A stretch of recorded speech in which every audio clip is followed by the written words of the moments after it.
I never imagined my life would change in one night when a black father took in a homeless girl. I will never forget the day everything fell apart.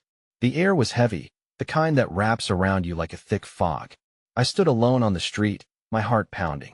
I felt invisible, like a ghost wandering aimlessly. That night had an unsettling stillness. The streetlights flickered, casting eerie shadows that danced on the pavement. My stomach growled, a reminder of my empty reality. I was scrappy, hopeless, with everything I owned in a tattered backpack slung over my shoulder. Then, from the shadows, he appeared. A tall man, his face marked with kindness yet shadowed by burdens I couldn't see. His skin was dark, shining under the pale streetlight. I froze, unable to speak. Something about him radiated warmth. "Are you okay?" he asked, his voice low and gravelly, yet so gentle. I felt my throat tighten. No one had asked me that in a long time. I hesitated, my mind racing, thoughts colliding like thunder. But what struck me the most was the soft glimmer in his eyes, a spark that made me feel seen.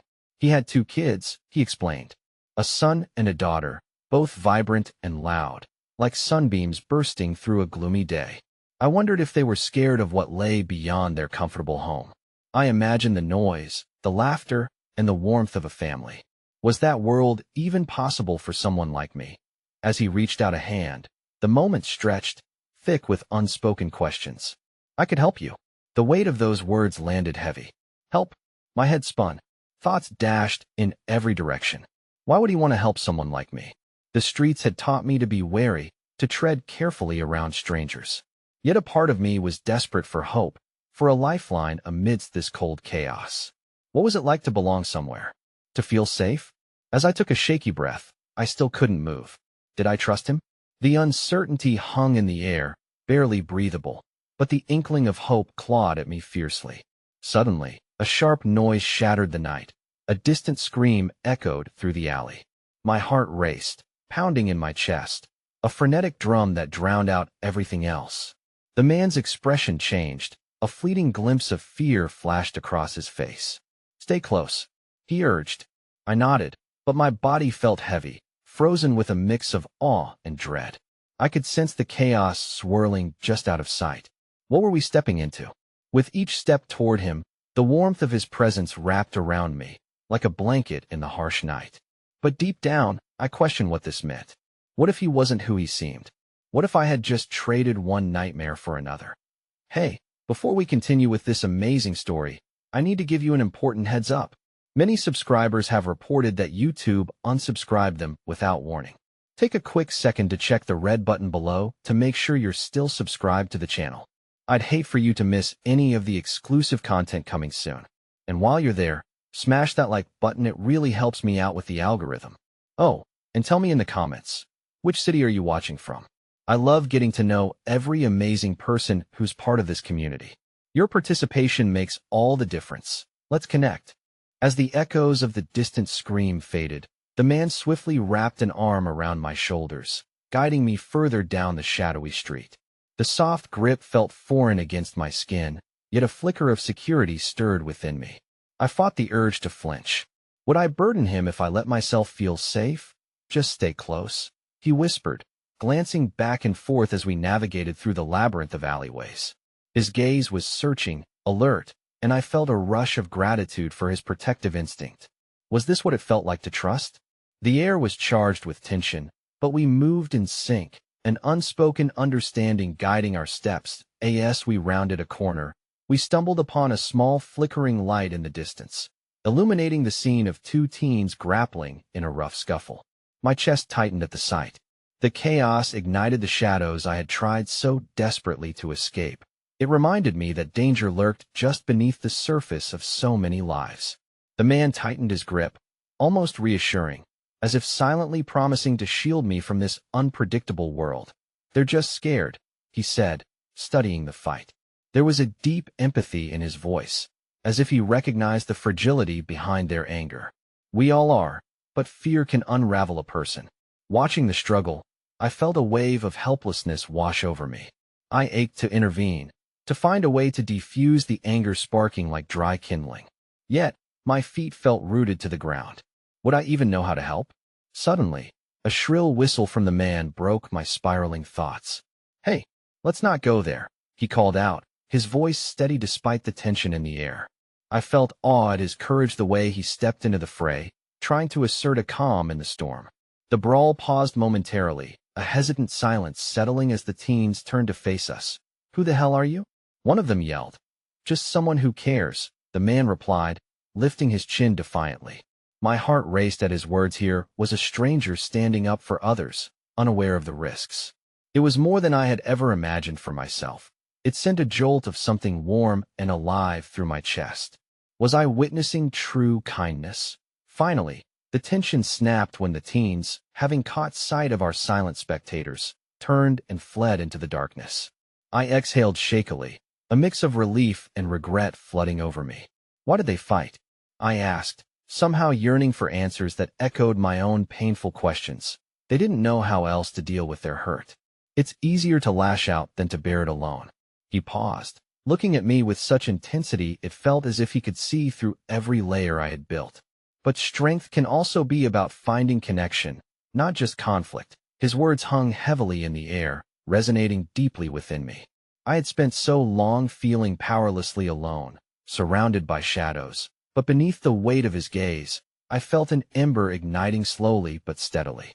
Perhaps hope was a flicker in the darkness. "After all, let's get you something to eat," he said, shifting our path back toward the light. "I don't know how long we'll be out here." A simple offering, yet it struck me like a thunderbolt. Food and entity I hadn't experienced without shame in weeks. The idea struck a chord deep within my insides, and for a brief moment, I imagined sharing a meal in a kitchen filled with laughter. A family. We arrived at a dilapidated diner with faded signage. The outside looked as worn as my soul, yet the comforting glow spilling from the windows felt like the crucial reminder that not all light is extinguished. As we entered, the warmth enveloped us, momentarily shielding us from the outside chaos. Familiar sounds of plates clinking and voices chattering soothed my fraying nerves. As we settled into a booth, a kind waitress approached us. Her smile, soft and welcoming, brightened the corners of my heart, like sun rays breaking through a storm. "What can I get you to?" she asked, her eyes glimmering with warmth. "Just some coffee and maybe a couple of sandwiches," the man replied, his voice friendly and familiar. I was lost in my thoughts, wondering if I could ever truly belong somewhere when the waitress returned with a plate heaped with food, and my mouth watered in disbelief. "Here you go, sweetie." She placed a warm sandwich before me, and I blinked back tears. My hunger was not just physical anymore.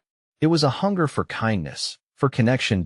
As I ate, savoring every bite, I glimpsed the man, lost in thought.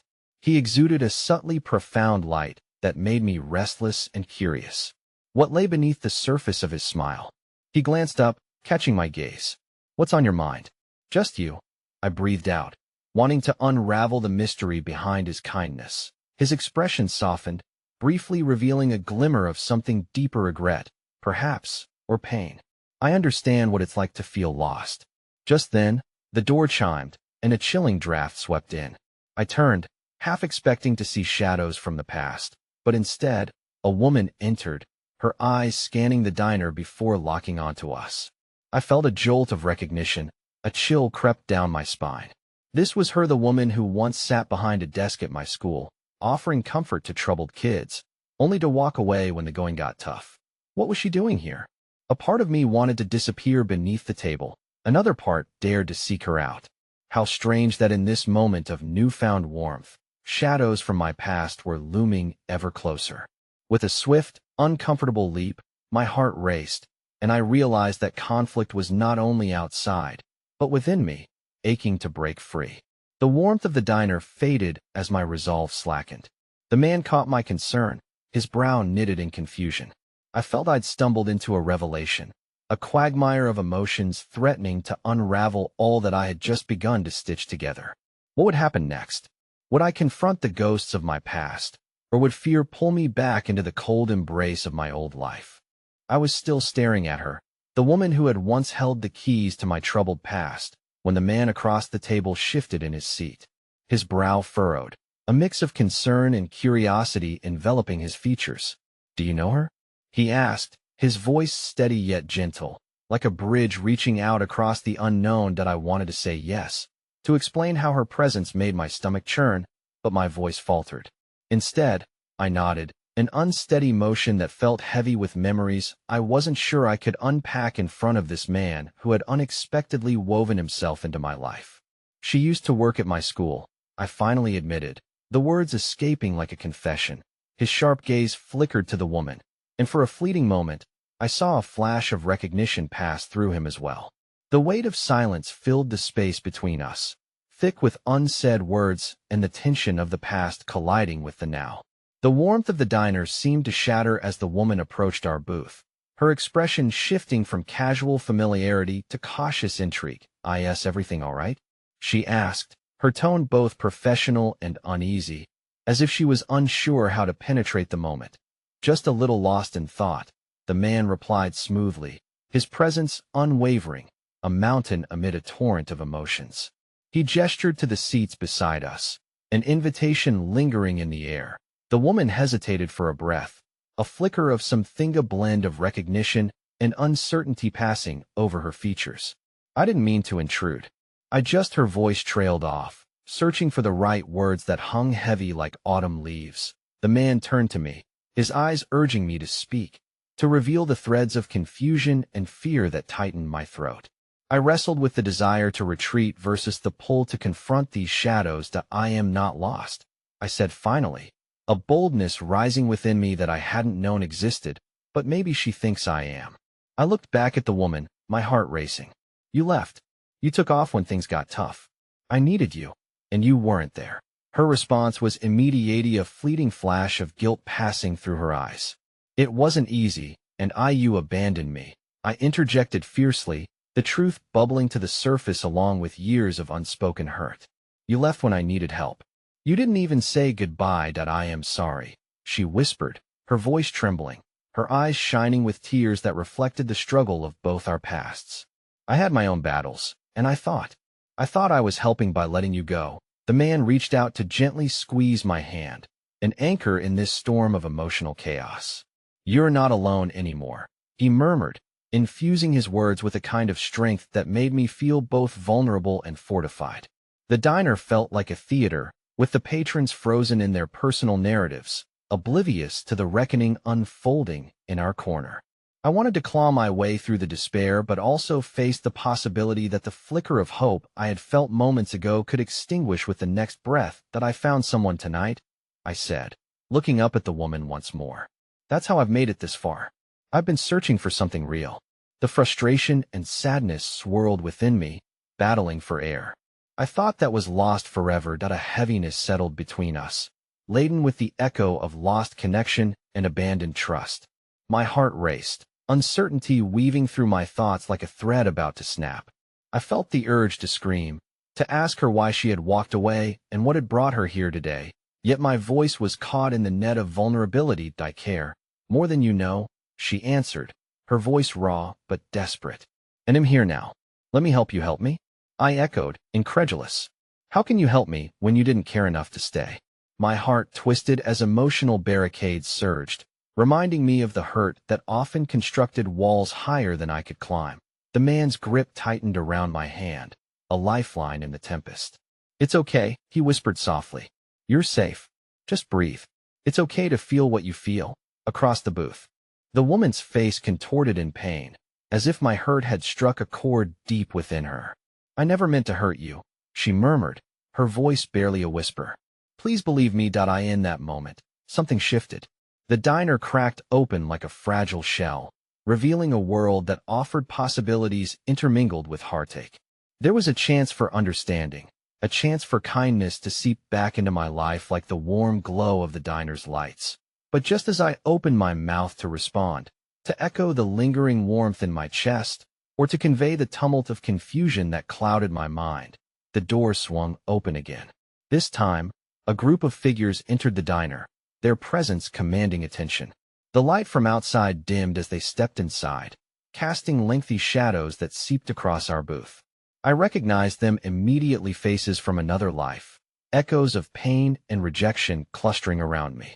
Their laughter was cruel, ringing like chimes heralding a storm I thought I had left behind. Suddenly, I felt the weight of dread crush down on me as they spotted me across the room. Their eyes glimmered with mischief, and I knew in an instant that whatever fragile threads of hope I had begun to weave could unravel with the slightest move. "Look who it is," one of them shouted, their voice dripping with mockery. "The lost little girl. Did you find your happy ending, or are you still playing house?" The laughter rippled through the diner, puncturing the fragile bubble of safety I had just begun to trust. I could feel the heat radiate from my cheeks, and the blood rush to my ears. I wished for the ground to open up and swallow me whole. The man beside me tensed, his protective instincts shining through as he squared his shoulders, preparing to confront the shadows of my past. "Leave her alone," he said, his voice calm but steely. But as the walls began to close in, I realized the decision weighed heavier than ever. Would I hide in fear, or would I stand with the ember of hope flickering boldly in my chest, even against the chilling gusts of my past? The laughter that echoed across the diner felt like shards of glass, each note slicing through the collective warmth we had built in this moment of vulnerability.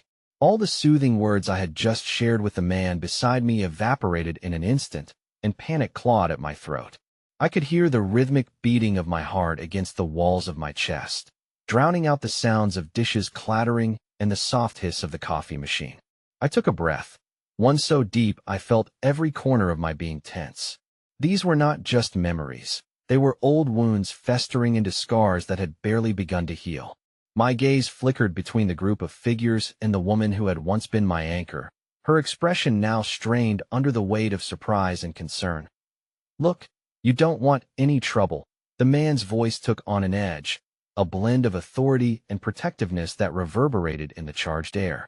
But my gaze remained fixated on the laughter, sharp and unyielding, as if it was a talisman mocking my very existence. "I am not hiding," I said, my voice steadier than I felt, echoing my resolve that was slowly igniting despite my fears. I released the man's hand, the warmth that had anchored me now feeling like a tether I was ready to sever. "I'm not afraid of you. AW. Look at her." The little girl found a big, strong man.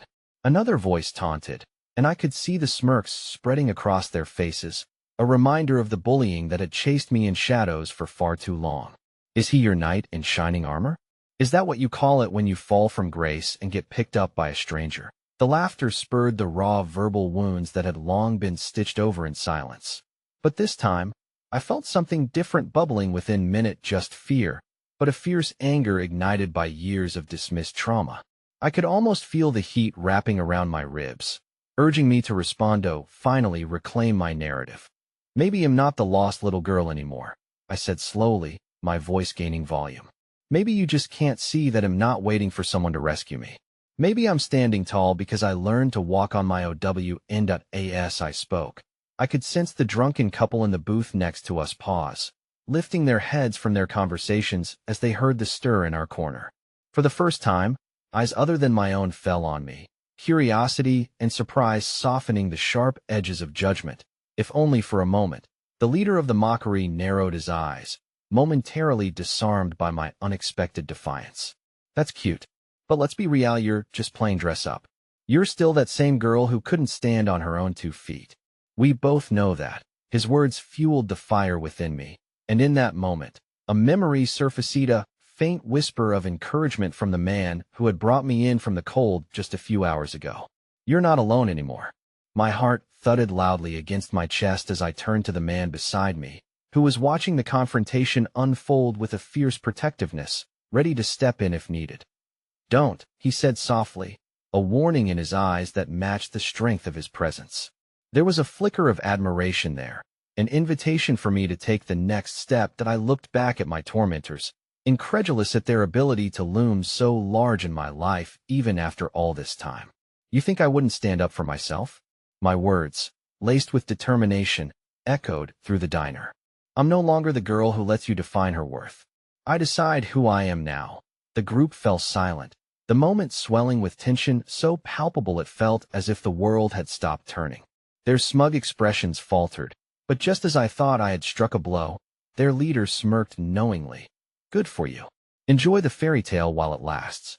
Then he turned away, waving off my words and nudging his friends to follow. "Let's get out of here." Some people just don't get it. When their laughter receded into the night air, it was replaced with an uneasy silence that expanded around us. I felt triumphant yet brittle, adrenaline coursing through my veins, but leaving me exposed and breathless. The intensity of the moment hung between us like a fragile egg, and I could feel my heart racing in the aftermath. The woman who had once abandoned me hesitated before reaching over the table, vulnerability etched on her face. You don't understand everything that happened. I don't need to. I interrupted, my voice firmer now. What matters is that I'm here. I'm trying to find my own way. I turned to her, searching for the remnants of her sincerity amid a tumult of emotions. How can I trust you? How will you truly help if I let you back in?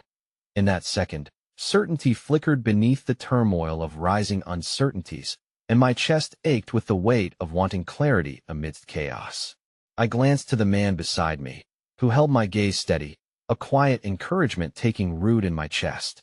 But before she could respond, the door of the diner swung wide open again, and a figure stepped in, silhouetted against the fading light outside.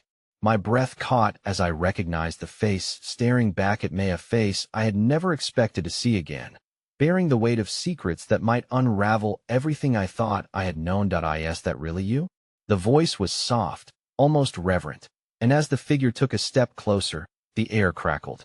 My heart raced at the unexpected truth that swirled like smoke, heavy with revelations that could change everything. All the hope, defiance, and dreams I had ignited within myself. In the stillness of that moment, everything would shift again, and I could only brace myself for what was yet to come. The diner felt like it had contracted around me as the figure stepped through the door, each heartbeat reverberating against the walls. The atmosphere shifted, saturating the air with a mix of familiarity and regret. I instinctively took a half-step back, the remnants of last night's confrontation still crackling through my veins. Lila, the name barely found its way out, trembling like a whisper dredged from the depths of memory. I had buried it under a mountain of pain and neglect, an echo of what had been, what I had once known, before everything shattered into fragments. The figure was a woman, her face lined with the kind of struggles that spoke silently of years lost, yet her eyes maintained a flicker of recognition that ignited something within me. It was my mother, the woman who had walked away, leaving my world to tumble into chaos, had returned like an unwelcome ghost. Mom? The word escaped my lips unbidden, as if daring the universe to shift time back to when her face had been a comforting presence rather than a source of shattered dreams. Around us, the diner patrons shifted uncomfortably, their curiosity thickening with each passing second. She stammered, her hands clasped tightly before her, tightening the space between us. I could see the underlying weight of guilt that coiled around her expression. I didn't know if you would ever want to see me again. A harsh laugh bubbled up in me, a defense mechanism that pulled taut the fabric of past grievances. You left me, Mom. You chose a different life. Even saying the words was like bitter bile rising in my throat. I know, she whispered, her voice trembling like the flickering light of an old bulb above us. But I've changed. I've been trying to make things right. Toto what? To explain away the years we lost. I could feel the anger coiling in my stomach like a serpent, demanding release. It was the anger of a girl abandoned, but now transformed into something Nawa woman who had discovered her voice. Please, just let me explain. Her voice climbed an octave, desperation hanging in the air between us. Something flickered in my chest, the almost maternal instinct to console battling with the profound hurt that had settled in my bones. How can I trust you? I asked, each word heavy with years of heartache. Before she could respond, the man beside me shifted, his presence solid and reassuring. You don't have to decide everything right now, he murmured. It's okay to sit with your feelings and not rush to a conclusion. I turned to him, the warmth of his support anchoring me amid the emotional cyclone. But even as I held his gaze, my mother's plea hung like a raw nerve, and I felt stripped bare, living in the tension of conflicting truths. Just then, a cacophony erupted at the diner's entrance, pulling my attention away. A group of teenagers burst in, exuberant and loud, drawing laughter and cheers from the other diners. They filtered to the counter, oblivious to the heavy air laden with unresolved pasts. One of them, a girl with a crown of curly hair, caught my eye and flashed me an encouraging grin that seemed to say, "You're not alone." But I felt torn, my mother's presence clouding the light of that brief moment of connection. An unexpected kindness from a stranger stood juxtaposed against the history that loomed between us. "I need time," I finally said, my voice shaking but firm as I looked back at my mother. "I can't just forgive and forget. You shattered my life, and it's not that simple." Her eyes glistened, sincerity flooding her features. "I never meant to hurt you. I was lost." Lila. A tense silence enveloped us. And then, like a thunderclap, the front door swung wide again, and the diner's world fell apart. A man rushed in, wild-eyed and panting. "I need help. There's been an accident." The room plunged into chaos as diners leapt to their feet, the air thick with panic. I gripped the table as vertigo washed over me, and my heart raced alongside the urgent plea. As the new arrivals began to talk in hushed tones, I watched, immobilized, unable to move past the storm inside my own mind that I in the midst of. The unfolding drama, my mother's gaze bore into mine, steady but shadowed with worry. "We can talk later, if you want to," she offered, clearly aware of the turmoil erupting around us. That I didn't respond. My mind churned, caught between the fear of the unknown and the tantalizing lure of the possibility of reconnecting. But as I glanced at the man beside me, the light of hope flickered once more, igniting a deep part of me still yearning for something more than just reunion, a chance at truth, healing, and forgiveness. With my pulse thrumming and the air fracturing under urgency, I felt like life itself had teetered at a precipice.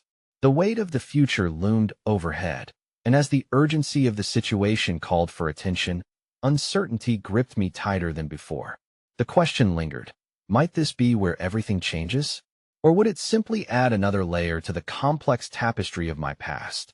As the diner surged with anxiety and life crash-landed into chaos, I realized answers beckoned like distant stars, but I had yet to take a step toward them, each heartbeat a reminder that I had to choose, and the weight of that choice felt heavier than ever. The shrill sound of panic surged through the diner like a shocked whisper, seeping into every crevice as the man continued to explain the urgency of the accident outside. My heart raced, suspicions swirling in the air, each breath thick with unprocessed grief. I dared to glance at my mother before turning to face the doorway, my body tense, teetering on the edge of fight or flight. "That an accident?" I murmured, letting the fear wash over me. "Yes," the man replied, running a hand over his unkempt hair. "A car rolled over on Main Street. They need all the help they can get." His wide eyes searched the room, and I felt the weight of dread pressing into my chest. Without thinking, I shot to my feet, propelled by instinct.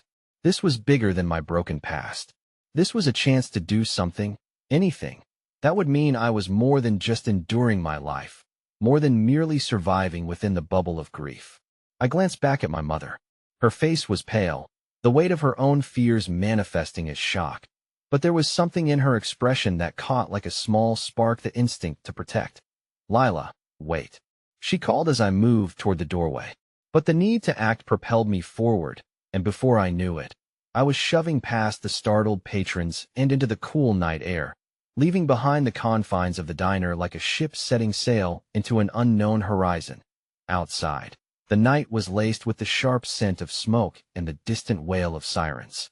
The scene was chaotic, a tableau of broken glass, metal twisted like abstract art, and anxious faces illuminated by the flashing lights of emergency vehicles.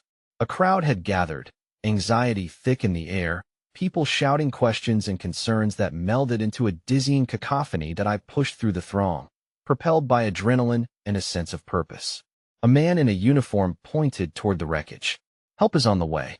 We need to keep these people calm." I nodded and instinctively started moving toward the closest onlookers. "Please, step back," I called, trying to channel the energy of the moment, but it felt like yelling into a void.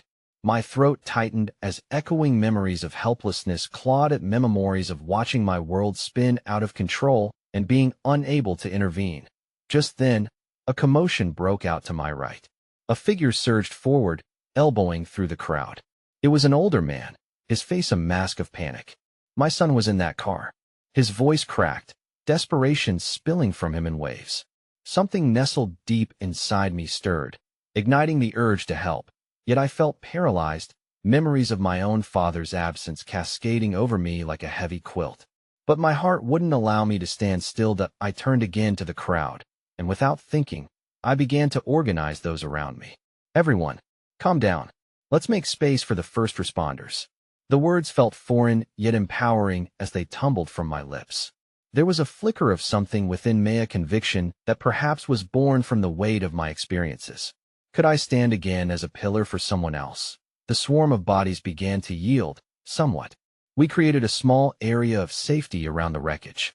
I could see a group of paramedics race toward the scene, and with each passing moment, the atmosphere shifted.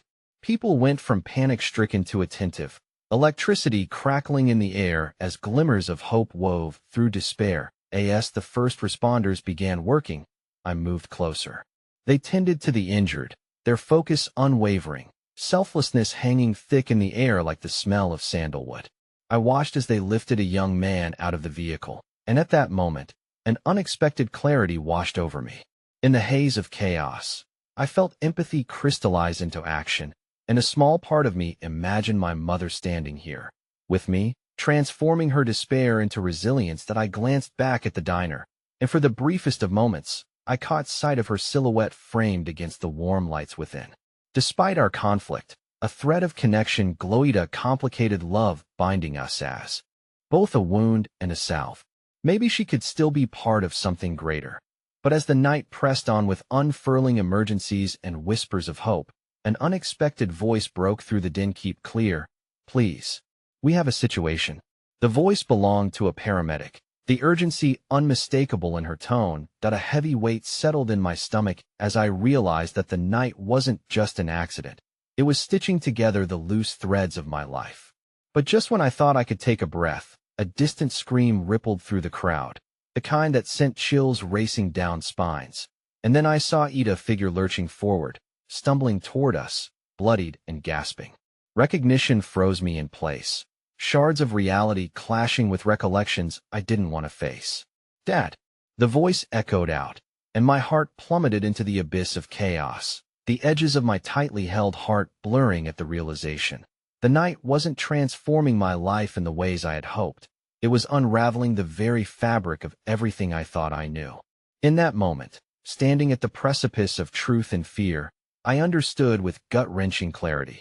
The conflict wasn't just between me and my mother Anna Marie. It had twisted into something far more profound, pushing me toward revelations that were about to break free from the darkness I had long hidden.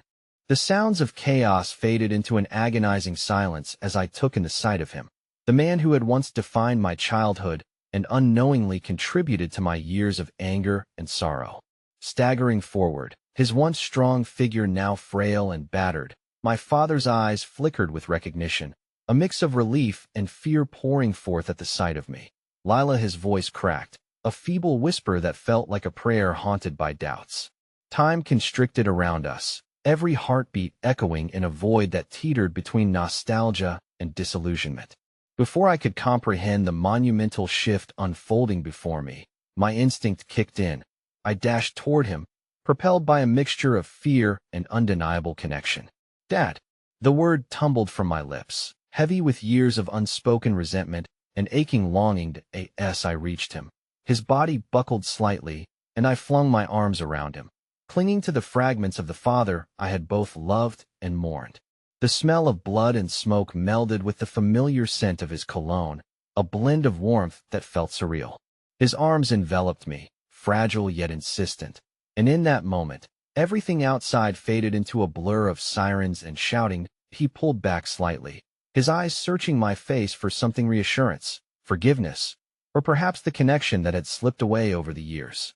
I tried to reach you, Lila. I thought, he faltered, pain flickering across his face. Why didn't you? My voice trembled, holding so much weight.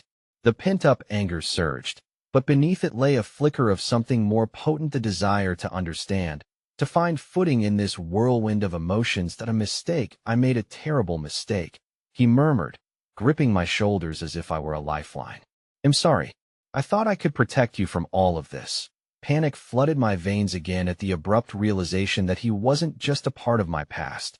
He was here, in the present, somehow entangled in this chaos that felt impossibly vast. You shouldn't have come here. You shouldn't have tried to. A shrill call from one of the paramedics cut through our conversation. We need to move him. I barely registered the urgency, my heart pounding as I looked between the faces of the paramedics and my father. The truth hit me like a brick. The accident that had thrust us together was no coincidence. It was life pulling the strings of our fates, forcing us to confront the pain we both had locked away. Please, I whispered, finding a strength I didn't know I possessed. You need help. My father had always been the one to carry the burdens, to wear the scars of the world. But now he looked so small, crumpled amidst the flashing lights and chaos. He nodded. But just as I began to feel that flicker of hope rise within me, another voice shouted, cutting through the thick tension that hung between us. Lila. It was my mother, racing toward us with wild eyes, worry etched into her features. Stay back, I shouted instinctively, feeling the fragile web of connection I'd just begun to rebuild shatter under the weight of our three conflicting truths. All three corners of this emotional triangle pain radiated toward me. I turned to find my father's gaze, the look of helplessness in his eyes mirroring my mother's. In that moment, I felt caught in a storm, thunderous emotions swirling around us. Lila. My mother's voice was piercing now, but her eyes looked chestnut soft with fear. What are you doing? You don't have to do this. He's hurt. But he needed me. We needed to face this cyclone of hurt together, didn't we? I glanced back at my father, the weight of expectation pressing heavily in every unspoken word. He's hurt. Yes, but he's also here, I managed, my voice breaking as I wrestled with the vulnerability flooding through me. The air between my mother and me thickened like molasses, the tension palpable. You don't understand, Lila. You don't know him. She stepped forward, fear etched into her brow. But before I could respond, the air electrified with sudden urgency, the paramedics around us quickly assessing my father's injuries. We need everyone to step back. One of them shouted again, raising her voice over the din. We're losing him. That chilling statement lit a fire of panic in me. The anger I held toward my father, the grievances that had defined my childhood, seemed paltry compared to the looming shadow of loss. Something deep inside me shifted. My past, my anger, the weight of my mistakes, they all fused into a single, clear thought. I wanted to know him, to unearth the truth buried beneath years of silence and hurt. But we were on borrowed time, and every moment that slipped by felt like a heartbeat pulled from the years we might never get back. That I took a shaky breath, inhaling the smoke and desperation wafting through the air. No, I cried, stepping toward the crowd that was backing away, my instincts screaming at me to fight against the sea of faces blurred by my tears. Let me through. As I surged forward, determination anchoring my steps, everything around me became a frantic whirlpool. I had to reach him, to understand, before it was all too late. Just as my hand brushed his, the world spun violently, and I heard a voice, cold and detached, one that shattered my fraying resolve like glass. That I never imagined your poor choices would lead us here. Lila, it jeered, the words dripping with disdain that made my blood run cold. My heart plunged as I recognized the voice. It belonged to my mother, cutting through the whirlwind of hope and anxiety, wounding me just as deeply as the accident had wrenched us apart. And just like that, I stood at a crossroad where love and anger collided, as I faced the most terrifying question of all. How far was I willing to go to save the man who had broken us both? My heart raced, but each beat felt like a heavy weight, reverberating through the cacophony surrounding me. My mother's words sliced the air, sharp and unforgiving, as if they were turning the remnants of fragile hope into ash. I could hardly breathe, feeling the sting of betrayal and hurt rise like bile in my throat. How could she stand there, lost in her own pain while my father lay fighting for his life? Mom, please, I stammered, desperate to bridge the chasm opening beneath us. This isn't about you and him anymore. It's about me, about us. I gestured toward my father, whose face was becoming ghostly. Fear rose like ice, lancing through my veins. She stepped forward, utterly resolute, and her voice softened, almost pleading. Lila, I just don't want you to get hurt again. We survived him once. We can do it again. The flicker of kindness in her gaze felt confusing, but the warmth only made the chill of her words grow colder. No. I shook my head fiercely. You can't keep trying to protect me from him by pushing him away. He deserves a chance to explain himself. The image of my father's frailty ignited a surge of anger and resilience inside me. We all deserve that. My mother's eyes darkened, shadowing the hurt that lay beneath her facade of control. She opened her mouth as if to argue again, but the words froze on her lips. I saw her resolve falter, watched a tiny crack forming as layers of fear and pain began to unravel. Don't. The paramedic's voice broke through the tension, a voice full of urgency, but I could sense the empathy woven in. She's right. We can't do our job while you're all so emotional. He reached for my arm, pulling me aside gently. We're fighting time here. Please. Step back. I glanced at my father one last time, desperate for a connection. His eyes met mine, glimmering with the weight of years spent in silence. And just as quickly, the swirling chaos around us sharpened into focus. I could not abandon him to this storm. I stepped back, allowing the paramedics their space, but not turning away entirely. In that instant of retreat, the bitter tang of my mother's betrayal coiled around my heart like a serpent. Hadn't I always wanted her support, to rise above the ashes of our fractured family together? It was a painful irony, that now, in this moment when I needed her to understand, her presence felt like a reminder of every betrayal, every scar. The paramedics worked furiously, a team choreographed in urgency. I glanced back at my mother, whose face had become a mask of worry, but with an undercurrent of something softer, perhaps regret.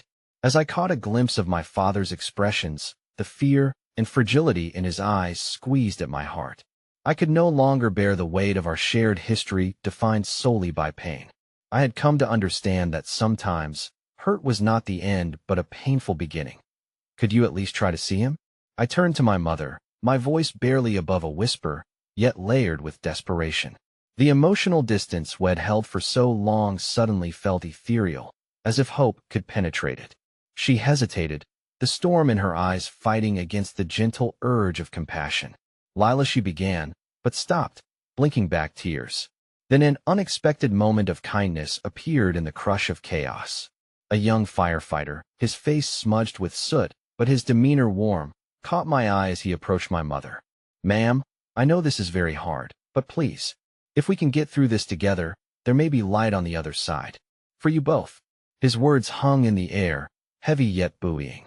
Perhaps even he felt the tangled history surrounding us, the emotional entrapments we were trying to escape.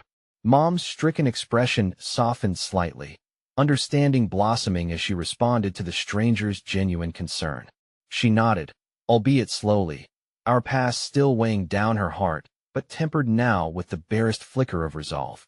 As the paramedics readied my father for transport, the world around us faded again into a dull roar, the echoes of sirens a backdrop to the raw and palpable moment between my mother and me.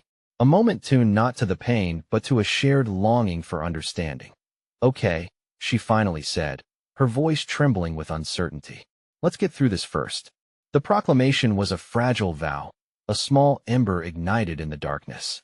But just as a flicker of hope threaded through my core, awakening a sense of unity, the chaos erupted again. The sound of a blaring siren became teeth on glass, organ music rising unbearably. My father's eyelids fluttered closed, color draining from his face as the paramedics rushed to revive him. Dad! I cried. The syllables ripped from my throat as if they were a lifeline I could throw into the abyss of uncertainty. He wasn't just my father. He was the key to unraveling the darkness wrapped around my memories, the heart of a complicated tapestry woven with pain, love, and desperately seeking forgiveness. Lila, my mother said, her voice trembling in sync with the chaos around us, and just as a new wave of sirens tore through the air, my heart crumbled under the weight of another painful realization.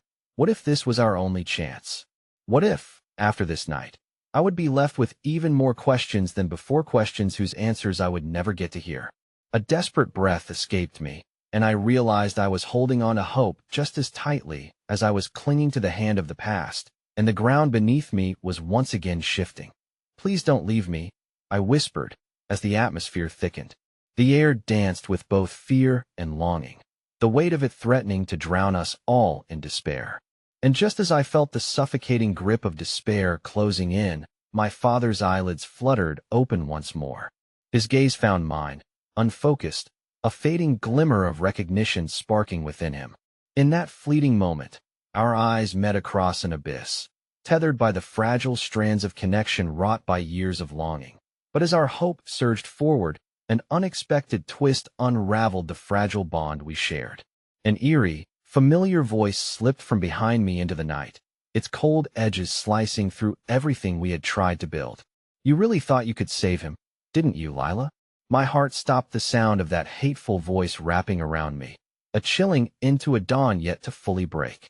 The truth held secrets I had yet to uncover, and as I turned to face it, the darkness threatened to swallow us whole once more.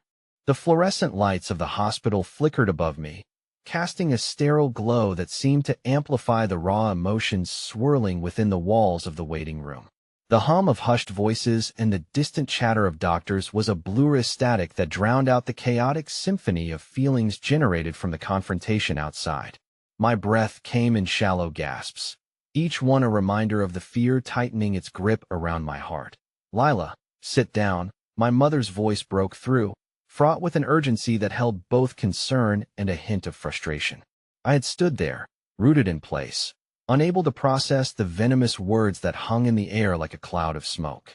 The voice that had taunted me was omening a past that I had hoped would remain buried, thoughts of betrayal falling over us like shadows stretching forward into the twilight of a waning date. "And no," I replied, my voice trembling but resolute. "I won't let it go unaddressed, not again."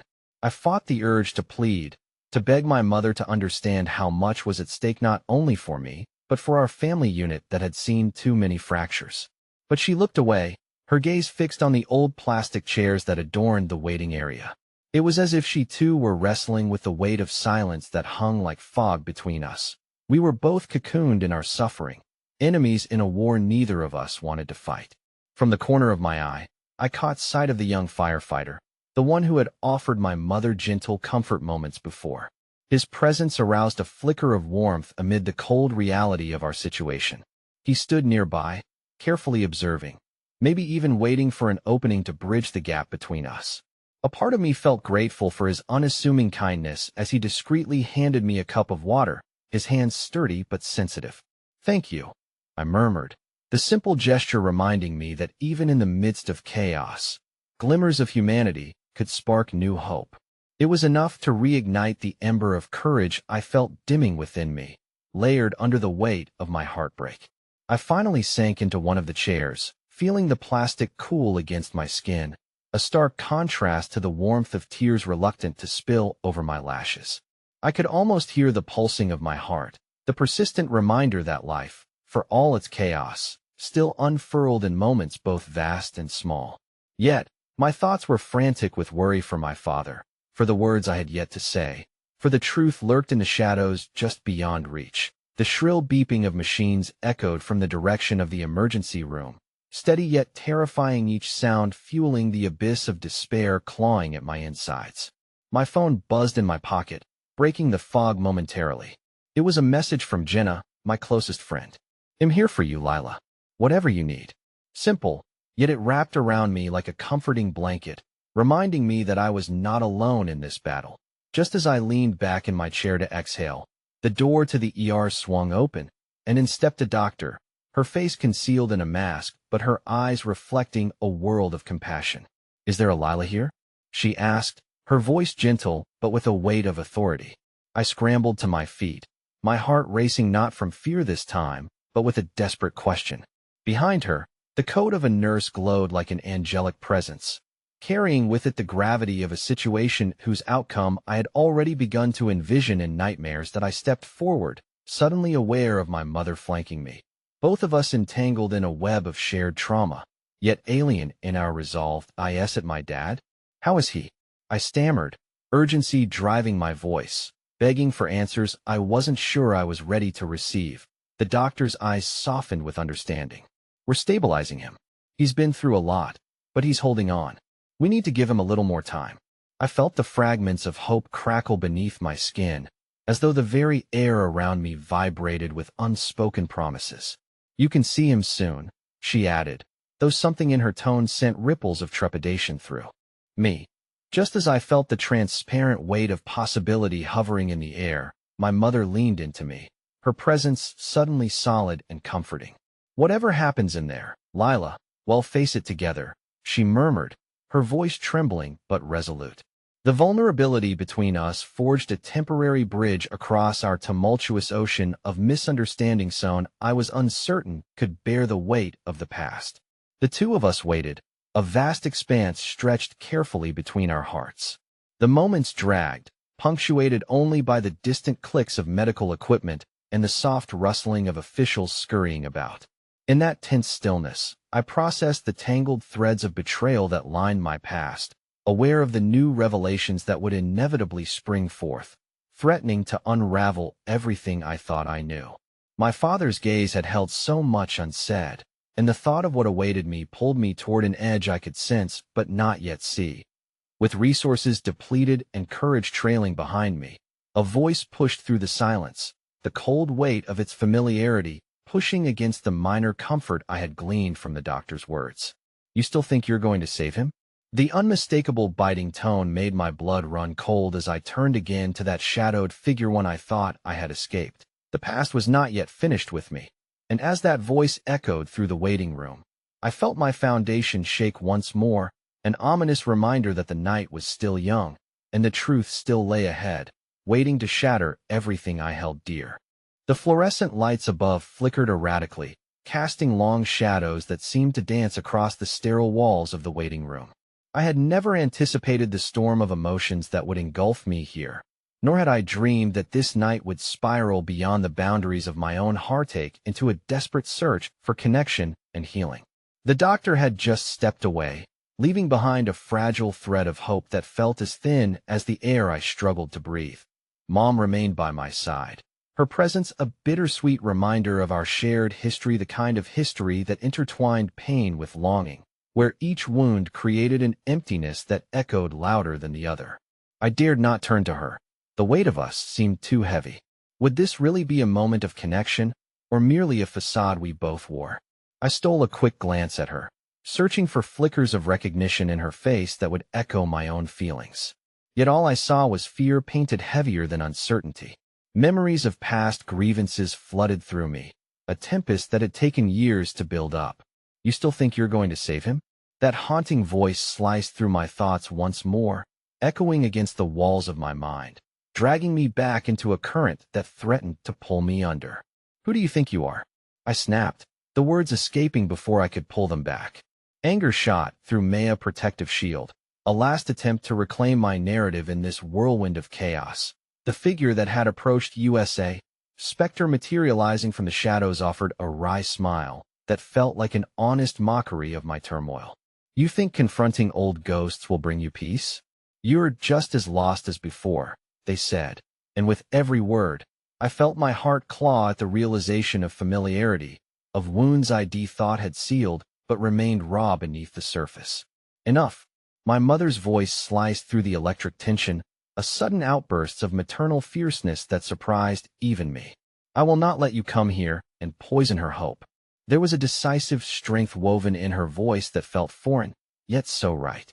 I turned to her, stunned by her fierce defense of me, yet tethered by the weight of unresolved pain.